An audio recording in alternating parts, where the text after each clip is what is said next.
रानी परी की मृत्यु। रानी परी पूरे परीलोक की देखभाल किया करती थी और सबकी मदद करती थी और अपनी बेटी के साथ रहती थी। रानी परी की बहन उनसे हमेशा से ही नफरत करती थी क्योंकि उसकी माँ ने अपने अंतिम समय में परीलोक की जिम्मेदारी उसे देने की बजाय रानी परी को दे दी और उसका हमेशा का सपना था कि वह रानी परी बने, जो कि अब टूट चुका था।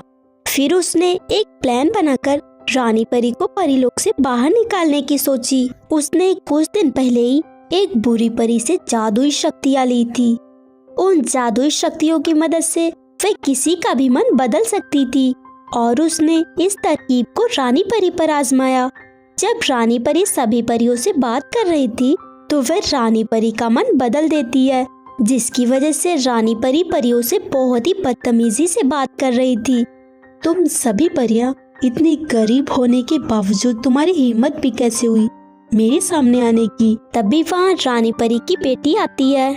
माँ, मुझे आपको कुछ दिखाना है। अपनी बकवास बंद कर और जा यहाँ से। माँ, आप इस तरह से क्यों बात कर रही हैं? आज तक तो आपने ऐसा कभी नहीं किया। एक बार मेरी बात समझ नहीं आती, आज के बाद तू मेरे सामने भी आई तो तू देख लेना, मैं तेरा ऐसा हाल करूँगी कि तू सोच भी नहीं सकती। कुछ देर बाद रानी परी के ऊपर से जादुई शक्ति का असर खत्म हो जाता है तो वह एक खुशी परी के पास जाती है। क्या हुआ बेटा, तुम सुबह से मुझसे मिलने क्यों नहीं आई? माँ, मैं अभी कुछ देर पहले ही तो आपसे मिली थी और आपने मुझसे कहा था कि मैं आपसे कभी बात न करूं। तू ये क्या कह रही है? पर मुझे तो ऐसा कुछ भी याद नहीं कि मैंने ऐसा कुछ भी कहा। खुशी परी को ये सब बहुत ही अजीब लग रहा था। एक दिन वह अपनी मौसी की सारी बातें सुन लेती है। मुझे तो विश्वास ही नहीं हो रहा कि मौसी ऐसा भी कर सकती है। वह जाकर ये सारी बातें रानी परी को बताती है। मुझे तो यकीन ही नहीं हो रहा मेरी अपनी बहन ऐसा करेगी। इसका मतलब इसीलिए परीलोक की सभी परियां मुझसे नफरत करने लगी हैं और अब सभी चाहती है कि मैं इस परीलोक से चली जाऊं। मुझे कुछ तो करना ही होगा। तुम मेरे साथ चलो, देखती हूँ क्या करना है। रानी परी अपनी बहन के पास पहुँच जाती है। तुमने जो भी मेरे साथ किया है ना, मुझे सब पता चल चुका है और मैं ये सारी बात परियों को बताने वाली हूँ।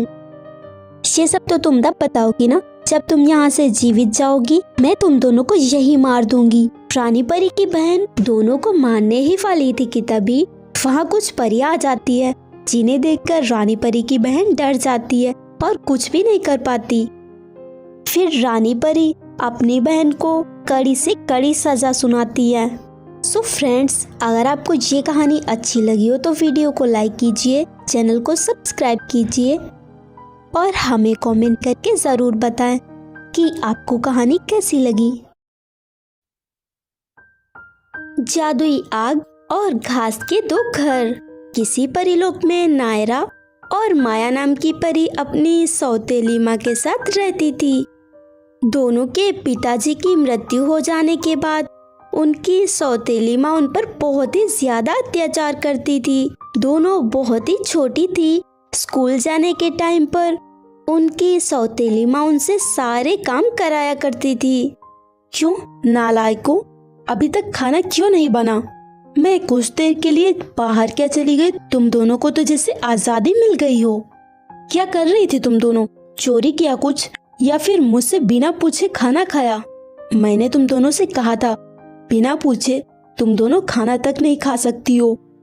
वो माँ, हमें भूख लगी थी और हमें लगा आपको आने में टाइम लगेगा, इसीलिए हमने थोड़ा सा खाना खा लिया।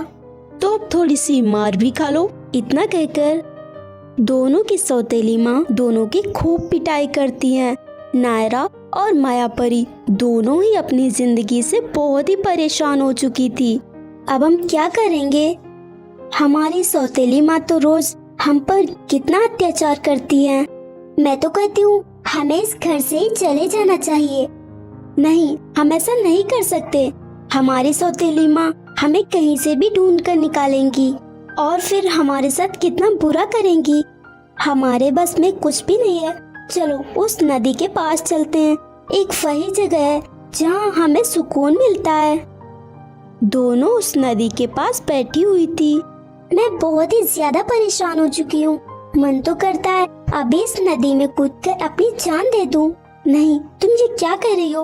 देखना, एक दिन भगवान सब ठीक करेंगे और हमारी सौतेली माँ हमसे प्यार भी करेंगी। काश सच में ऐसा हो। दोनों वहीं पर उदास बैठी हुई थी। तभी उस नदी में दो घर तैरते हुए उनकी ओर आ रहे थे, जिनमें एक घास का था और एक आग का। नायरा परी, वो देखो, वो घर तो कितने अजीब हैं और पानी में तैर रहे हैं। हमें उन्हें बाहर निकालना चाहिए। दोनों उस घर को पानी से बाहर निकालती हैं। ये तो कितने अच्छे लग रहे हैं। सिर्फ अच्छे ही नहीं बल्कि हम जादुई हैं। क्या ये तो बोल भी सकते हैं? हाँ बिल्कुल, और हम तुम्हारे बारे में सब जानते हैं। ये भी कि तुम्हारी सौतेली माँ तुम पर कितने अत्याचार करती है। पर आज के बाद ऐसा नहीं होगा। तुम्हारी जिंदगी बदलने वाली है। हम तुम्हारी सारी इच्छाएं पूरी करेंगे, इसीलिए तुम हमें अपने साथ लेकर चलो। ठीक है। नायरा और मायापरी दोनों ही अपने घर पर आती हैं। दोनों की सौतेली माँ उन घरों के बारे में उनसे पूछती हैं, तो दोनों पिटाई के डर से सारी सच्चाई बता देती हैं और दोनों अपने कमरे में जाने लगती हैं। रुको, तुम दोनों इन दोनों घरों को मेरे हवाले कर दो। नहीं माँ, हम ये आपको नहीं दे सकते। अच्छा, बहुत ही जुबान चलने लगी है ना आजकल। तुम दोनों में इतनी हिम्मत कहाँ से आ गई? मुझसे जुबान लड़ाओगी? अगर अपनी अच्छाई चाहती हो तो चुपचाप ये मुझे दे दो। नायरा परी जैसे ही आग वाला घर अपनी सौतेली माँ के हाथ में पकड़ाती है, तभी उनकी सौतेली माँ जलने लगती है। अरे नहीं, ये क्या हो रहा है? ये आग कैसे लगी? कोई बचाओ मुझे। जादूगर, प्लीज प्लीज मेरी माँ को ठीक कर दो। लेकिन ये तो मैंने कहा ना ठीक कर दो, तो वह जादुई घर दोनों की सौतेली माँ को ठीक कर देता है। तुम दोनों मुझे माफ कर दो, मुझसे बहुत बड़ी गलती हो गई। तुम्हारे मम्मी पापा की मौत के बाद जहाँ मुझे तुम्हारा ख्याल रखना चाहिए था, वहीं मैंने तुम पर अत्याचार किए। प्लीज मुझे माफ कर दो। पर आज के बाद मैं तुम दोनों से सगी माँ से भी बढ़कर प्यार करूँगी। उस दिन से दोनों की सौतेली माँ दोनों से बिल्कुल सगी बेटियों जैसा प्यार करने लगती हैं। सो फ्रेंड्स, अगर आपको ये कहानी अच्छी लगी हो तो वीडियो को लाइक कीजिए, चैनल को सब्सक्राइब कीजिए और हमें कमेंट करके ज़रूर बताएं कि आपको कहानी कैसी लगी।